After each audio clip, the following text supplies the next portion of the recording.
another new game you've been playing is a game that was meant to come out a while ago and then just kind of like disappeared and blipped from the map and then just arrived back. What is Talking about here? XDefiant. I really hate the name of this game just because it starts with a lowercase letter. It really irritates me. Same. So let me just hit play there. XDefiant, if you don't know, is I suppose Ubisoft's answer to Call of Duty and all the other fast-paced shooters on the market at the moment, because we don't have enough of these shooters going around. Of course not. There's a clear absence of them. But all that said and done, XDefiant is actually very good. I've put in also around 10 hours, and it's funny, I think it's very good because it's very good at mimicking Call of Duty, which is like, it's a backhanded compliment, don't get me wrong. Like when the game has movement that feels fast and gunplay that feels good, because it's taking some notes from Call of Duty, I'm like, that's probably the right thing to do, because Call of Duty is the benchmark on that regard. Absolutely, yeah. So, but all that said, XDefiant is just a free-to-play Ubisoft shooter with a bunch of game modes, and it leans into the Ubisoft universe in that you can play as different factions. So, for example, you can play as a member of DedSec. You can play as a member from Echelon, from the Splinter Cell universe, and all these different factions have different abilities. Which it's funny. It's like Ubisoft looked at Overwatch, looked at Call of Duty, just took a little bit of elements of a little bit of Apex Legends, maybe in terms of abilities, just brought them all together into this shooter. So, for example, if you're playing as a ghost from old Ghost Recon, you have the option of choosing a shield you can deploy in front of you, like one of those energy shields, or an actual ballistic shield. Like that can be your loadout. And then each of these factions also has an ultimate ability. So if you're playing a cleaner from the Division, for example, your ultimate ability is that you pull out a flamethrower, which is short range, but it kills very quickly. So there's all these there's these subtle different things between the factions that brings you to start thinking of like, okay, well, you can't just go in and like shoot. You kind of need to have some kind of team composition if you want to do well.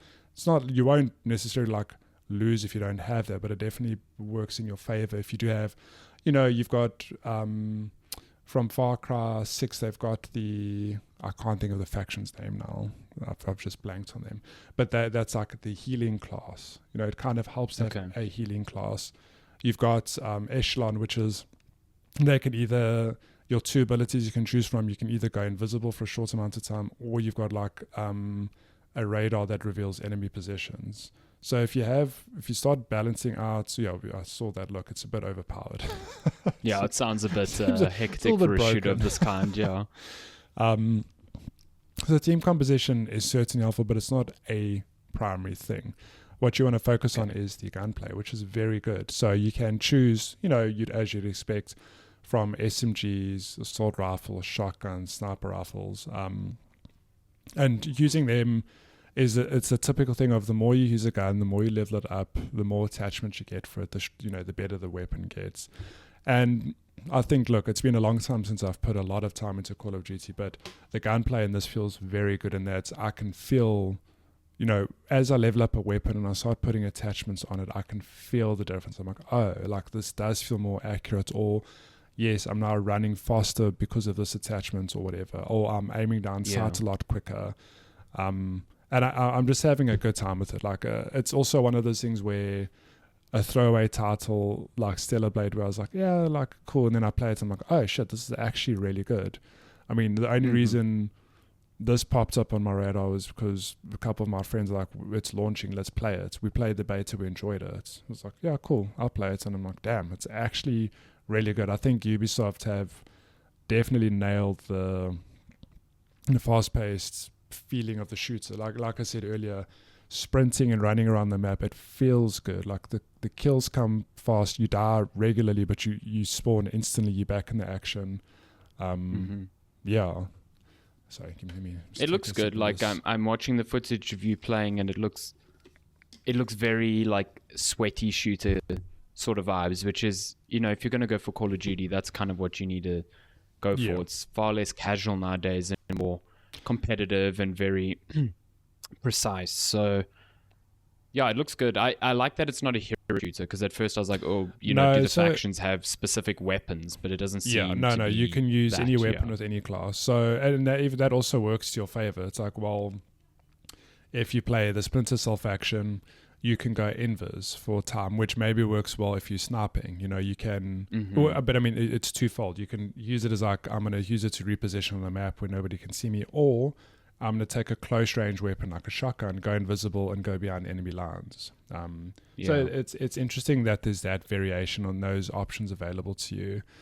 And then in terms of actual gameplay modes, again, there's been inspiration taken from a number of them. So you've got your typical push the payload, which, people say that's from Overwatch. It's from Team Fortress. Okay, that's where it came from. 100%.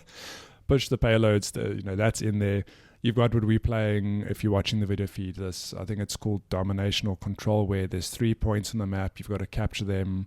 The more points you own, the more points you're getting. It's for the team.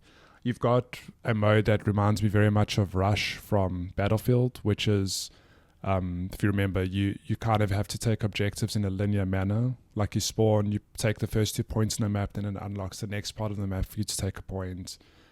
So there's variation on that front as well. And then there's also, it's not kill confirmed like Call of Duty, where it's deathmatch and you've got to pick up dog tags, but there's a similar mode where you kill enemies and they drop medals you have to pick up. So there's everything. It's like a buffet, I guess, of just all the good stuff from shooters, just, mashed into one new shooter. And it's kind of wild that all those elements work together, because they are from like vastly different games. From different games, yeah. In some ways, yeah. But it's also, what's cool is that, like, I get your concern of like, is it a hero shooter? It's not though. But what's cool is that they can definitely keep it alive by bringing new factions in, and I think that's the plan.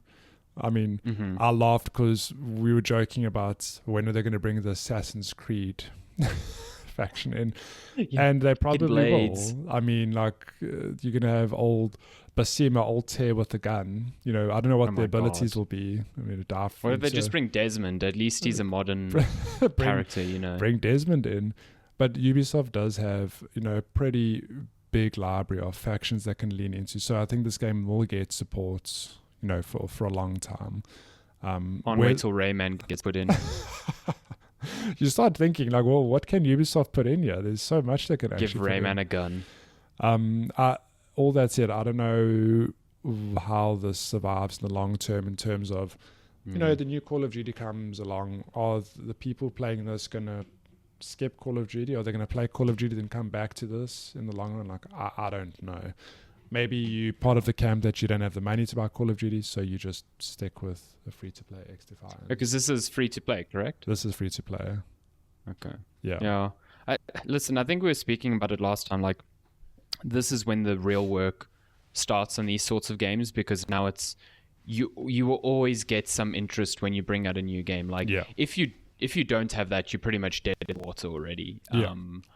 But like when your game launches, that's your big initial push, and then the big the task then is retention. And I think if you look very recently, you look at a game like The Finals, had a really big initial burst, and now I hear very little about that game. I'm sure people are still playing very it. Good. Yeah, exactly. I remember you playing, but like, when last did you play?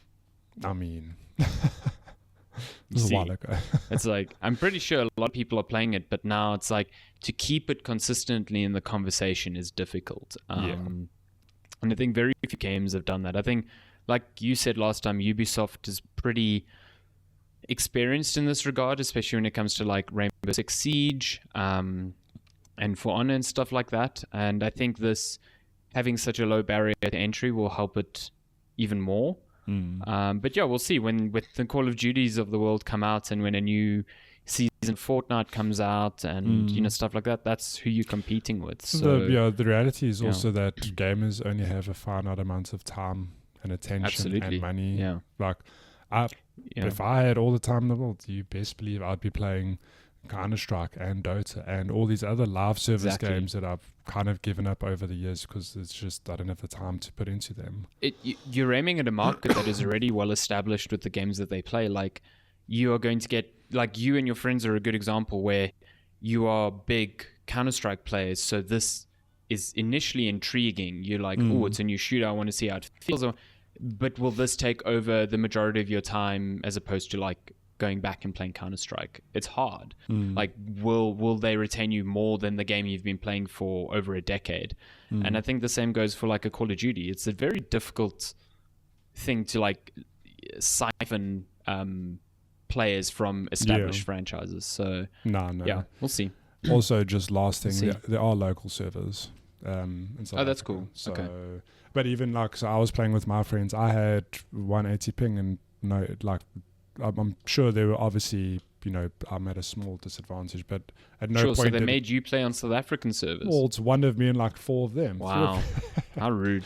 But I mean, it still felt good. At no point did I think like, oh, that person. I mean, I saw you pulling off some pretty ridiculous sniper shots there, so it doesn't look like it was affecting you too badly. It feels good when the game clicks. Like, it really feels good. I think it's funny because it is like a backhanded insult / compliment. But when I say Ubisoft did a very good job of mimicking Call of Duty, I'm like, well, that's who you want to mimic. Like, Call of Duty knows what makes a good shooter, like how it feels. There's a reason they're the top dog.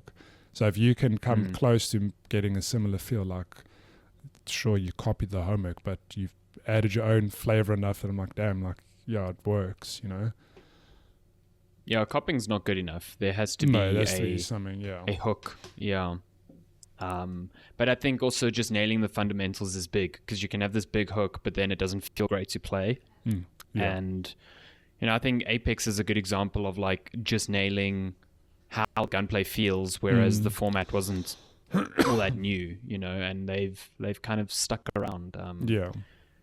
So yeah, it looks cool. I don't know if it's a game for me. I'm not really into that sort of very competitive shooting space.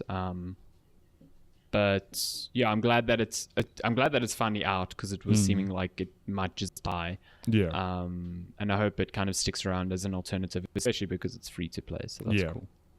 It's a good time.